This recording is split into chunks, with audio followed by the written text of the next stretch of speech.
नमस्कार फरीदाबाद। विधायक नीरज शर्मा हमारे साथ हैं। 51 दिन की जो तपस्या है उसका फल सामने आया है।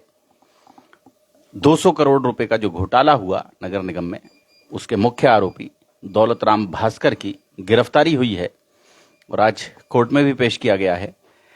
अब बड़ा सवाल ये है नीरज जी कि ये जो जूते और वस्त्र त्यागने का ये जो प्रण लिया गया था, जो तब शुरू किया गया था 22 मार्च से, जैसे कल 51 दिन हो गए, ये कब जूते और वस्त्र कब धारण करेंगे? अब देखिए, बड़ी दुख की बात है कि मैंने सरकार से कोई डिमांड नहीं रखी थी कि साहब मेरे यहाँ पुल बनवा दीजिए या स्विमिंग पूल बनवा दीजिए या कोई 4 लेन की सड़क बनवा दीजिए। 2017 में ये घोटाला हुआ। 5 साल सरकार हाथ पे हाथ धरे बैठी रही। ये काम सरकार के हैं।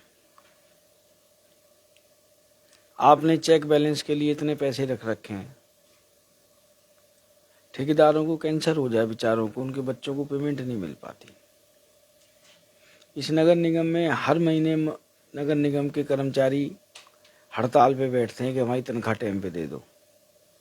जो कर्मचारी रिटायर होता है उसको रिटायरमेंट के दिन हिसाब नहीं मिलता, और बीमार हो जाए तो उसको बेचारे को बीमारी के पैसे भी नहीं मिलते। और वो नगर निगम लुटता रहा।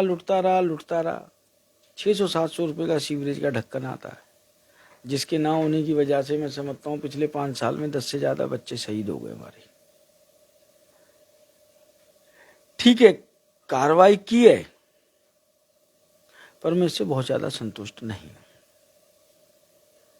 ये काम वो था जिसके लिए नीरज शर्मा को तपस्या करने की जरूरत नहीं थी। ये अपने आप होना चाहिए था। कितनी स्टेजें आपने पार करी। चलो, एसडीओ तो आज है नहीं इस दुनिया में। 40 वार्डों पर एक ही जई के साइन राजन तेवतिया। मतलब अफसर हाथ के अंगूठे से साइन करते हैं फाइलों पे या पैर के अंगूठे से करते हैं, नजर नहीं आ रहा उनको।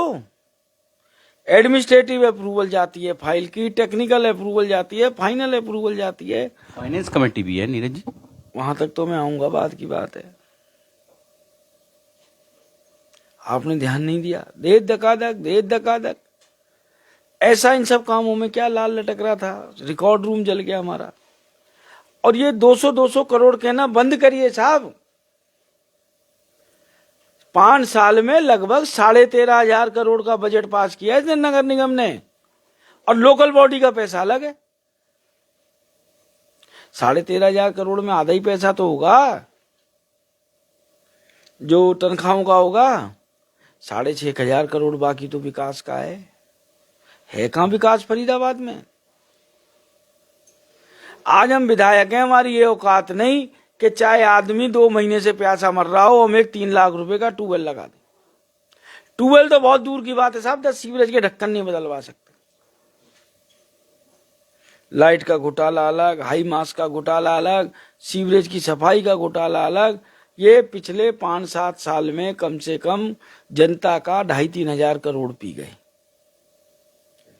अब इतने घोटाले हो गए हैं, मुख्यमंत्री भी कहते हैं, घोषणा तो कर देते हैं कि अपने सोर्सेज से नगर निगम बनाए। अब कहां से बनाए सोर्स? ये तो खा गए सारे के सारे लूट के अलीबाबा 40 चोर।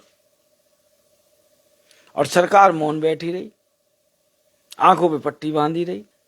ये काम तो सरकार का था, 17 में अंदर दे देना चाहिए था, तो आज तो वो 2,500 करोड़ रुपया वापस आना चालू हो जाता।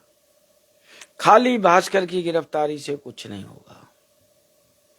जब तक इस केस में जो भी दोषी है, छोटे से लेके बड़ा तक, अंदर नहीं जाएगा, पैसा रिकवर नहीं होगा, हमारे शहर का भला नहीं होने वाला, मेरा ऐसा मानना है। अब बात सवाल वही है नीरज जी, जूते और कपड़े कब पहनेंगे? होइए वही जो राम रचि राखा। सीताराम कहिए, जाहि विध राखे राम जी ताई विध रहिए।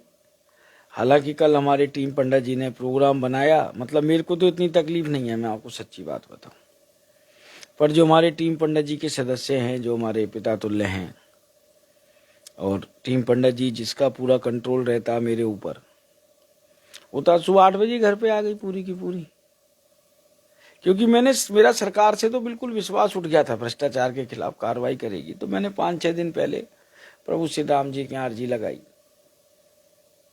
वो भी मेरे टीम पंडित जी के सदस्य थे, काफी सारे आए, कहने लगे भाई देख, हमारे को बड़ी तकलीफ होती है, ये बिना सिले हुए नहीं, ये कफन के कपड़े हैं, और जाहिर बात है किसी की भी माँ हो, धर्मपत्नी हो, या कोई उसका बुजुर्ग हो, उसका बच्चा कफन के कपड़ों में उसके आगे आए तो बहुत तकलीफ होती है। और जब वो पैर की सूजन देखते हैं तो और ज़्यादा उनको तकलीफ होती है, क्योंकि सूजन तो परमानेंट सी हो गई है, और कोई ऐसी मेरी उम्र भी नहीं है ऐसी। फिर मैंने अर्जी लगाई कि मैं इनके अयोध्या में ही जाके कपड़े पहनेंगे, क्योंकि राम कथा भी मैं करता हूँ। और मेरे प्रभु श्री राम जी ने भी जब वापस आए थे, खड़ग तो भरत जी को दे दिए थे। हम जा रहे हैं कल अयोध्या, जैसे प्रभु श्री राम जी चाहेंगे हो जाएगा। जोड़ेंगे फरीदाबाद आपको शहर के ऐसे ही और महत्वपूर्ण मुद्दों के साथ। बहुत बहुत धन्यवाद।